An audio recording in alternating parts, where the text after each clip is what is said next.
ராமநாதபுரம் மாவட்டம் கமுதி அருகே தர்ம முனீஸ்வரர் கோயில் வைகாசி திருவிழாவை முன்னிட்டு 2000 கிலோ ஆட்டுக்கறி 1500 கிலோ சாதத்துடன் கமகம கரிச்சோறு விருந்து பரிமாறப்பட்டது. கமுதி அருகே பெருமாள் தேவன்பட்டி கிராமத்தில் 200 ஆண்டுகள் பழமை வாய்ந்த தர்ம முனீஸ்வரர் கோயில் உள்ளது.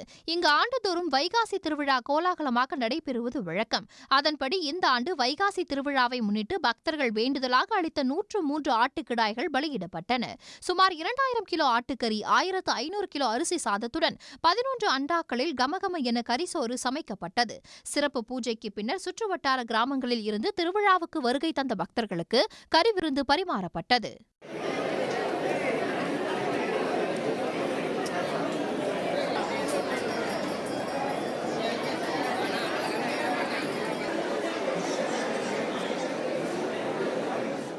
ஆண்டுதோறும் நூற்றுக்கணக்கான கடாய்களை பலியிட்டும் 1500 கிலோ அரிசிக்கு மேல் சமைத்து சாதி மதம் பாராமல் எந்த ஒரு வேற்றுமை இல்லாமல் அனைத்து மதத்தின் சார்பாகவும் அனைத்து மக்கள் சார்பாகவும் அன்னதானம் சிறப்பாக நடந்து கொண்டிருக்கிறது.